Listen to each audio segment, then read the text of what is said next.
Hello everyone, welcome back to my channel. My name is Em and this video is inspired by Kayla. Ooh, I said that weird. Kayla, or Books and Lala, and she did a accomplishing reading goals vlog a little bit ago, and it's not the first one she's done, but it struck me as a really great way to get on top of some reading things that I said I wanted to do but either haven't made progress on or have kind of stalled out on. So that's the plan. We're also going to try having a set TBR for this video. We'll see how that goes.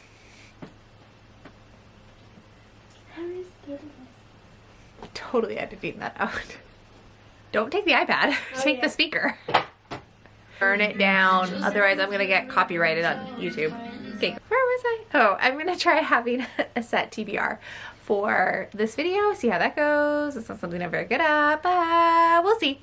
So here are the things that I'm gonna try to accomplish. I don't have a nonfiction book picked for this month, and I'm trying to at least read one nonfiction book every month, if not have one kind of continuously going. And so I've forgotten the whole title, but I want to read this one. I have it on audio and I think it sounds good. I'm excited to read it. It's a relatively new release. So I have a hold of the physical from the library. We'll see if I get it in time, but I do have the audio. I'm also on the Macmillan audio influencer list, so I get access to a selection of audiobooks every month through that program, and I have not listened to a single one yet since I got on that list a few months ago. So I need to make progress. So the nonfiction book I just mentioned is one of those, and then I also want to read a fiction one, and I'm going to read When Among Crows by Veronica Roth. I've never read Veronica Roth before, and this is a novella that came out last month. I don't know. And then another goal that I have is that I said in January that I was going to finish N.K. Jemisin's backlist this year. And guess who hasn't read any N.K. Jemisin this year at all? I haven't even tried. So I'm going to also read The Killing Moon. And this duology is the last two books I have to read by N.K. Jemisin. And then I'll have read her entire backlist, which will be very exciting, but also kind of sad. And then I need to make progress on the sequels. And if you saw, I did this video a little while ago talking about where I stand on all the series I said I was going to continue with this year. So I have to pick one from that, but I haven't decided which series I want to continue with yet. So I have one that I'm leaning towards, but the book I have to read is super chunky. So I'll have to make some decisions. These are all the options that I have for which series I could continue with. So it's a lot. A little overwhelming, but it's fine. We'll see what I end up picking. So anyways, that is this video. Welcome to the vlog, I guess.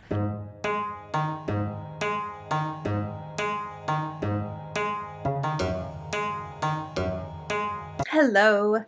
That B-roll was a lie. I did not watch men's volleyball. I turned it off after maybe 5 seconds. It was not fun to watch. So we switched and we watched track and field, and that was very fun to watch, just for transparency's sake, I guess. Anyways, I started It's Not Hysteria, Everything You Need to Know About Your Reproductive Health But Were Never Told by Dr. Karen Tang, and I am 20% in, and it's what I love in nonfiction. It's about a subject I'm really interested in, and it's an audiobook that reads like a long podcast, which I love, which is really my requirement for audiobooks for nonfiction on audio. And the beginning was a little bit of a recap for me because she does go through a history of how medicine has overlooked women's reproductive health, or just women's health, for so long. And so a lot of it I already knew because it's a topic that I like to consume information about. But now we're getting into each chapter is a specific thing that people with uteruses may encounter. So I'm on the chapter about fibroids, which I didn't know anything about. So it's been very interesting. I love that Dr. Tang is using inclusive language and is taking into account that not everybody who has a uterus is a woman, and I love that. I also really like how she is debunking and addressing a lot of the myths around Black women in medicine and how overlooked they are, how high their mortality rates are, and how, though there is no genetic difference between like a white woman's reproductive tract and or reproductive stuff, that's not the technical term, but you know, genetically there's no difference between like a white woman's genitals, I guess, or a Asian woman or a Black woman's, but because of like stress and socioeconomic status and like all these other things can affect your health and your reproductive health if you have a uterus. And so that those forces would definitely impact a Black woman's health differently. It specifically has come up in fibroids because fibroids are, I guess, more common with Black women, but there's a lot of stuff that like goes into that. It's not just because they're Black. Like obviously there's more that goes into it. So super interesting, learning a lot of information I didn't know before, and I'm digging it. Yeah, having a good time.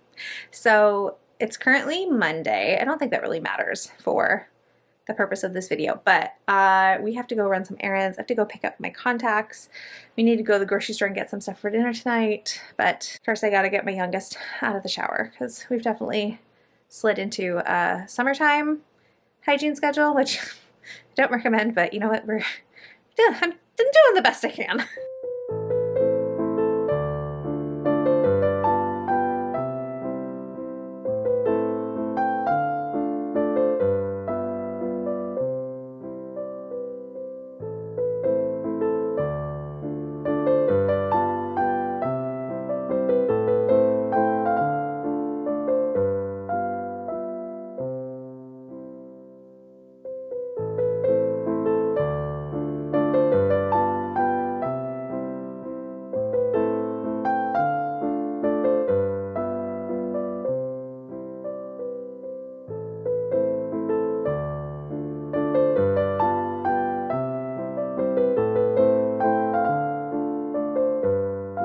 Hello friends, I owe you an update. I haven't gotten as much reading done today as I typically do. I opted to sleep in this morning because I stayed up way too late last night watching gymnastics finals on beam and floor routine, but like totally worth it. Those were so great. Anyways, let's talk about Wind Among Crows first because I did start that yesterday and I am 110 pages, so just have a little bit farther. Sometimes I feel like it takes me longer to read a novella than it does to read a traditional lengthed novel. I don't know why. And it shouldn't, because not only are they shorter, like the books are smaller, the like amount of words on the page is less. I should not struggle to read novellas as much as I do sometimes, especially with how much I love novellas. This is urban fantasy set in Chicago that's inspired by Slavic folklore. And we're following two different characters as they attempt to hunt down Baba Yaga. It's fine. I have found that even though I have access to the audiobook, I have a really hard time focusing when I listen to the audiobook, which is weird, and I don't know why. It's dual narrator. I don't know why I struggle, but my brain just like bounces off the audiobook in a way that it doesn't bounce off of the physical book, so I am finding myself reading it more than I'm listening to it, which also means it's a little bit slower going because I definitely yesterday and today have more audiobook listening time than I have just sit down and reading time. But yeah, this is fine. It's a solid 3, maybe a 3.5 star right now. We'll see what the last 40 pages, 50 pages brings, but that's where I'm at. And then for It's Not Hysteria, I am 41% of the way in. And I've listened to the chapters on fibroids, endometriosis, polycystic ovarian syndrome, ovarian cysts, pelvic floor dysfunction, I'm running out of fingers, pelvic organ prolapse, and then I just finished the chapter on urinary incontinence. And I would say, okay, so this is not like a diagnostic book. Like you should not diagnose yourself from this book, but I think this would be a really good book if you're going to a doctor for any of the syndromes or things that are covered in this book. I think this would be a good book to read beforehand and to take notes with, to then bring with you to the doctor, because we all know how some doctors can be about diagnosing, health things for women or for people with uteruses. And so I think this would be a good reference book, because Dr. Tang goes through the different syndromes or issues and talks about what the symptoms are, talks about what possible causes could be, and then talks about possible treatments. And then at the end, there's always like a bullet list of like the highlights from that chapter, which I think could be really useful if you are needing like a information starting block before going to the doctor. So those are my thoughts so far. I'm really liking it. I don't think it's a 5-star nonfiction just because it's more informational and less like a storytelling nonfiction, but I find the information really interesting. I also wouldn't necessarily recommend listening to it the way I'm listening to it, which is just marathoning through the chapters. This is probably better as like a read a chapter, put it down for a couple days, read a chapter, put it down for a couple days kind of book. So that is your update. I am in the middle of making dinner, but stuff was in the oven, so I had time. That's why I'm here. This is just not a big reading day, apparently. Hopefully tomorrow's busy too. Dang it. I will wake up early tomorrow. I will do it. Well, our plans changed for the evening, which is actually great. Currently showing the kids Gladiator, which I'm not paying attention to because I don't care.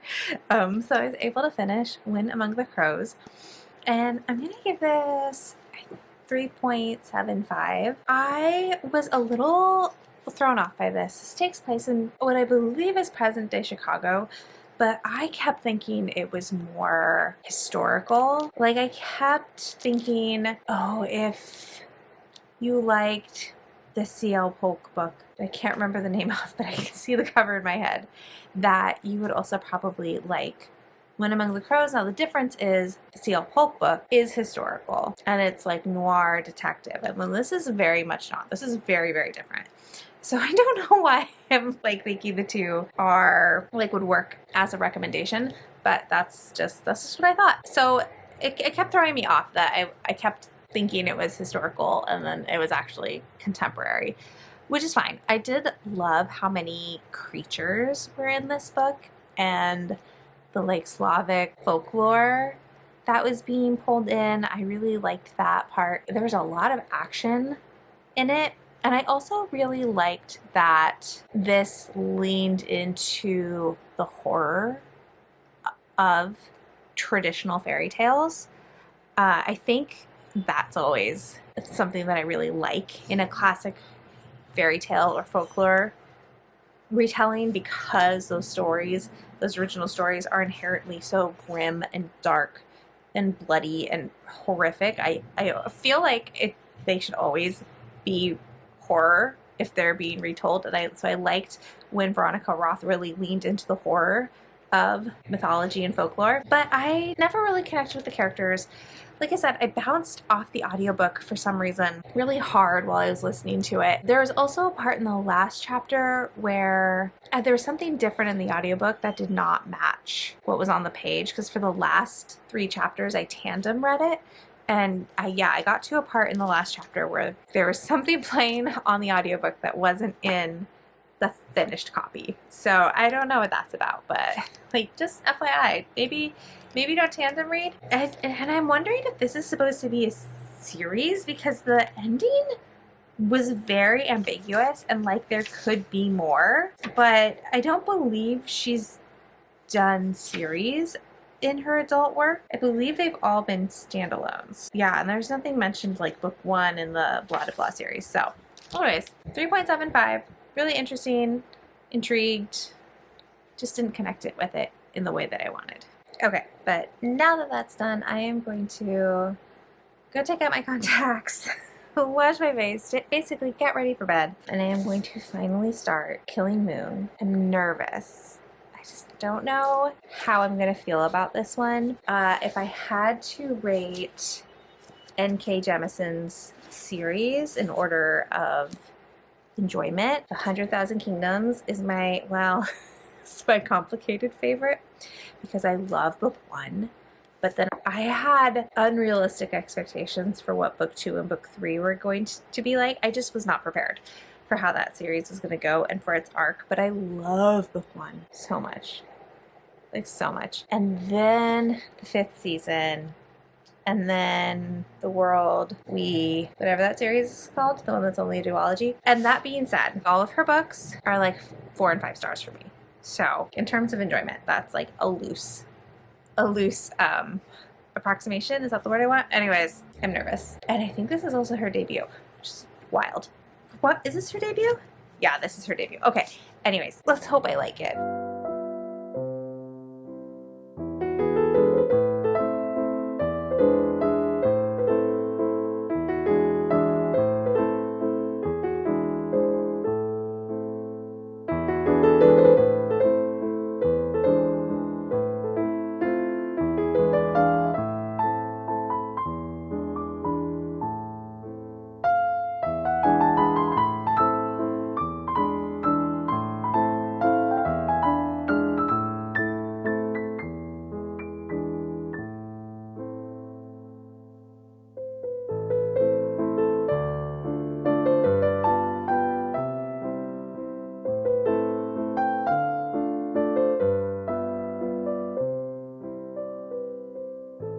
Hey friends, so it's the end of the day and it was really busy as I predicted.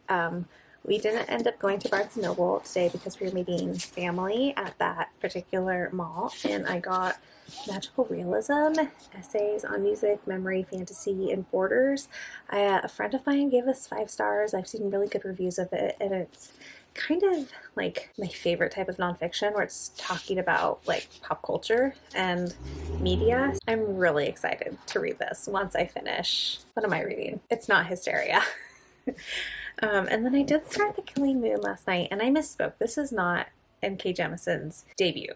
100,000 Kingdoms was her debut. This is her second series that she published.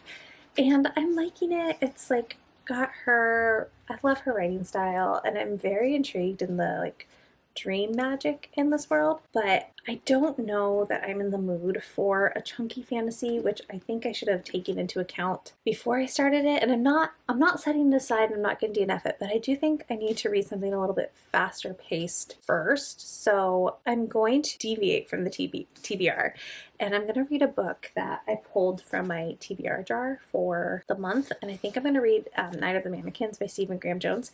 Maybe not tonight. I feel like this would be a bad choice to read at almost 9 o'clock. This is a horror novella. I know, maybe I'll read a chapter just to see if I'm gonna like it. I find his books very bingeable, and it's either this or I Was a Teenage Slasher, but I think I'm gonna start with this one since it's so short. So that is the plan, and yeah, who's surprised that I'm deviating from the TBR already? Not me. Okay, well, that was dumb. I didn't like that. This is our main character, Sawyer, and Sawyer is like in high school, and one night he and his friends decide to take this old mannequin that they found in the woods behind one of their houses to the local movie theater where another of their friends works, and to play a prank on her. And then the mannequin wakes up and starts to kill people. But that's not really the story. It was just kind of fucked up and weird, and I don't know that I liked it. I didn't like it. I think I'm gonna give it a 3. No, I just said I didn't like it. Why am I giving it a 3?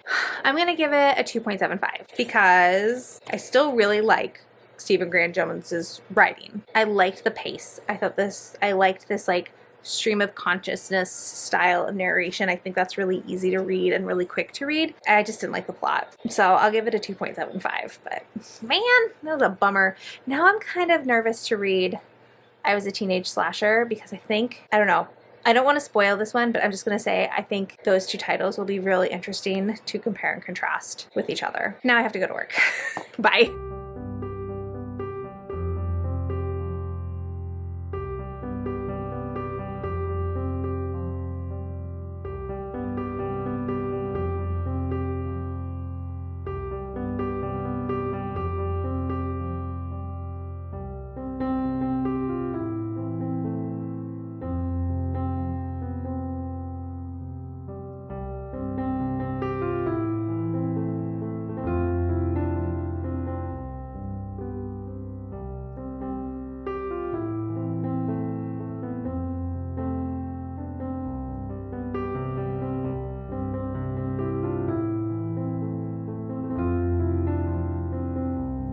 morning, friends. It's Friday. It's my day off. The twins are playing Minecraft with friends, so hopefully it doesn't get too loud, but only 3 more Fridays until they're back in school. I did finish It's Not Hysteria yesterday. I'm giving it 4.5 stars. I really liked it. I thought it was very informative.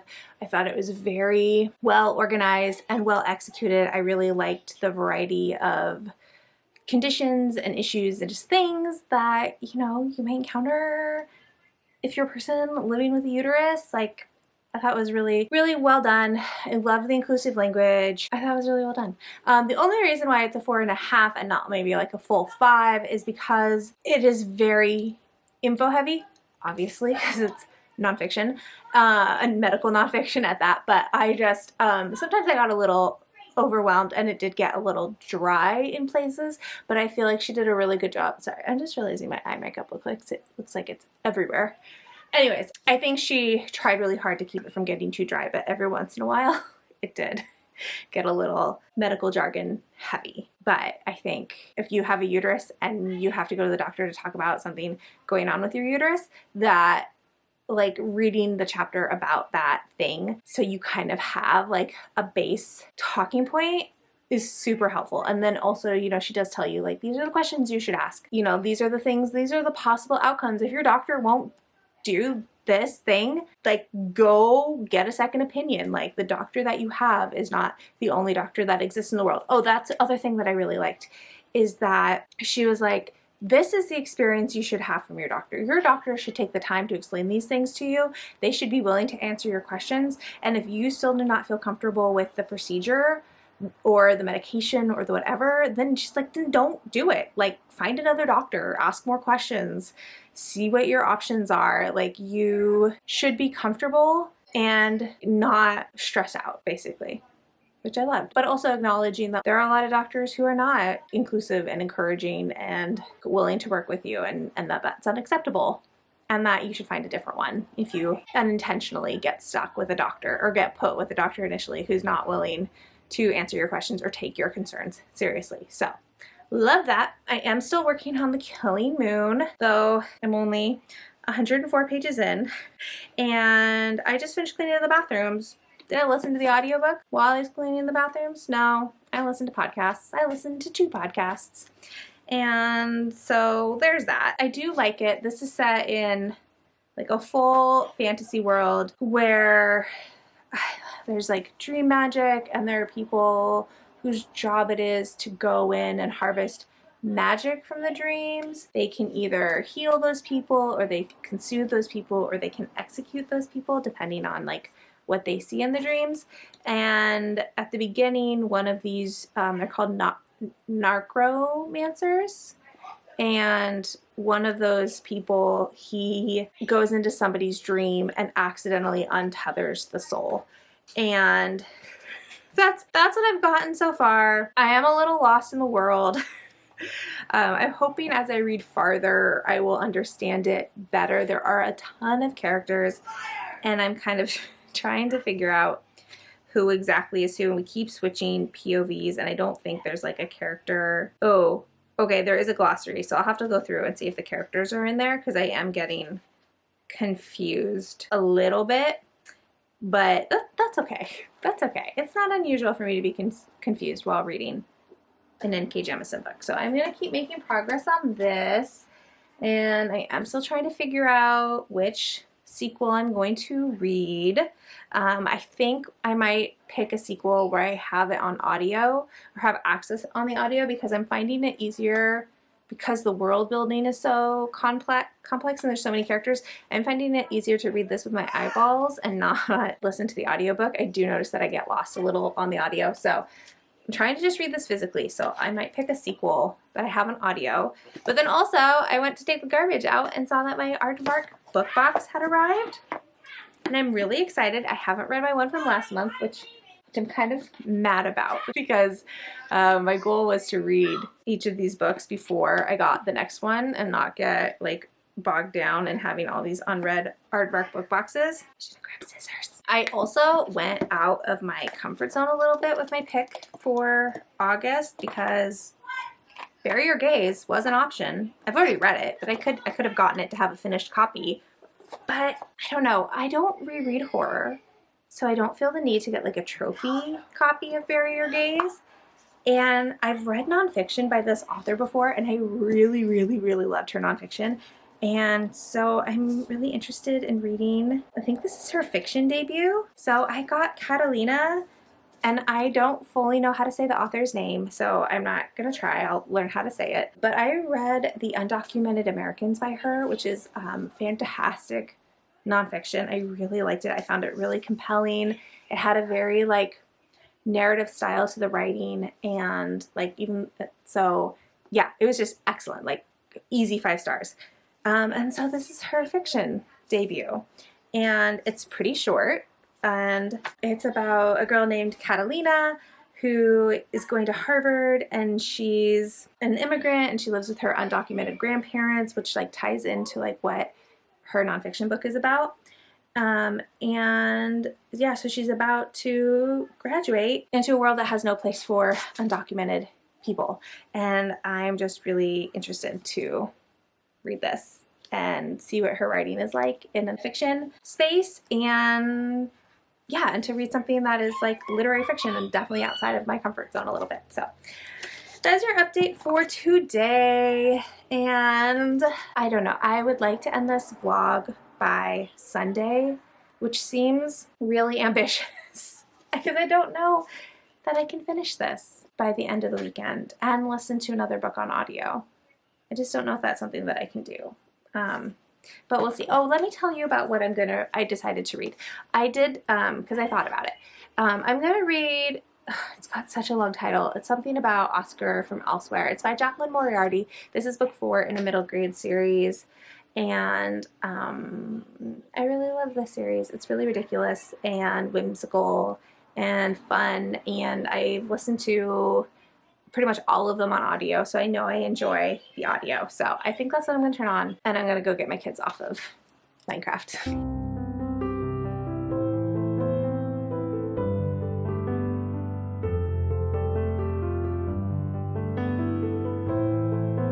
Hello everyone, it is Sunday morning and I am here to close out this vlog. I did finish The Astonishing Chronicles of Oscar from Elsewhere this morning. I haven't decided what rating I'm giving it yet. I can't even talk about this. Okay, so this is the 4th book in the Kingdoms and Empires series. And the first book, I'm trying to find a list of the titles in this series. Dang, okay, just a minute. Let me go get my copies. Okay, so book 1 is The Extremely Inconvenient Adventures of Bronte Meadowstone. And in this one, we meet Bronte, and her parents have been killed by pirates, and so she goes on a mission to find out what really happened to them. And along the way she meets Alejandro, who has been raised by the pirates but ultimately has decided he does not want to be a pirate. And so this is like our introduction to this world. And then in book 2, which is called The Whispering Wars, this is a prequel to Bronte Meadowstone. And so in The Whispering Wars, this is an event that is mentioned a lot in the first book. So this is, even though it's the 2nd book in the series, it's really like a prequel to the first book. And then in The Stolen Prince of Cloudburst, we meet 3 sisters, Imogen, Astrid, and Esther, who are Bronte's cousins. And I think this one follows Esther. Yes. And we learn more about the magic system. We learn more about the kids and their relationships to each other, and there's a mystery that needs to be solved in this one as well. And then in The Astonishing Chronicles of Oscar from Elsewhere, these titles are so long. This one was different because we meet Oscar, and Oscar is from our world, and he lives in Sydney. And he is at the skate park one day and gets inexplicably pulled through a portal into the world of Kingdoms and Empires and meets Bronte, Alejandro, Esther, Astrid, and Imogen. And this book is told in alternating perspectives, going between Oscar and Imogen. And it's written, so the setup at the beginning of the book is that Oscar is at school and his teacher is like, "You missed all of last week, where were you?" And wants him to write like a paper as a homework assignment about why he missed 5 days of school with no explanation. And so he and Imogen are sitting down to write where he was. And so they're alternating chapters mostly and telling his teacher where he was. So it's written like a story that is being told to you. And it's funny, and it's fun because, you know, when Oscar says something, if Imogen doesn't agree with it, she'll address that in her chunk, in her chapter. And so they go back and forth. I find these books really fun. They're very whimsical. They're very ridiculous, but in a really like fun way. I didn't love this one as much, mostly because there is an elf character in here who got on every one of my last nerves and was so annoying. And I just feel like we could have not had that character and the book would have been better for me. I did not enjoy that character. I found that character very annoying. But I thought the rest of it was really great. I really love this group of kids. I thought Oscar was a fun addition to the group. I think there are some really lovely things in here about having anxiety as a child and, you know, what feelings you are allowed to feel if the adults who are supposed to take care of you don't take care of you. So I liked it. But man, those elf characters really almost ruined the reading experience for me. So I'm waffling between like a 3.5 and a 4. I don't know where I'll land, but I do love the series. And now I'm caught up in the series, which is really nice. And I ordered a finished copy of this from Pango, so I will be able to complete my collection. But I just want to note, because it drives me absolutely crazy, that we started off being published by Scholastic, and these were the covers. And yes, I have one in paperback and one in hardcover. It bothers me too. And then I don't know what happened with Scholastic publishing them, but they're no longer the publisher. Now Levine Cuerdo publishes Jacqueline Moriarty's books, and they're distributed by Chronicle. Anyways, so I switched publisher and the covers changed. And I hate that this series will never match. Ever. Never, ever. And also, I mean, yeah. So it's just, this is not a series to collect if continuity between book designs is important to you, because these are just never going to be the same. That's okay. But anyways, on that note, we are going to end this vlog. Oh, I did not finish The Killing Moon, obviously. I am still making progress. It's gonna be slow though, and I don't want to hold this vlog up any longer, but I did read 4 books in this vlog, which I feel like is a good amount, and I will finish The Killing Moon. So if you want to hear my thoughts about that, you can keep your eyes open for my wrap-up for August when that comes out. And thank you so much for spending your precious time with me. And if you'd like to leave an emoji to let me know you're here, let's do a skateboard emoji, because Oscar has a skateboard. And liked if you like it, subscribe if you want to, and I'll talk to you all in the next one. Bye!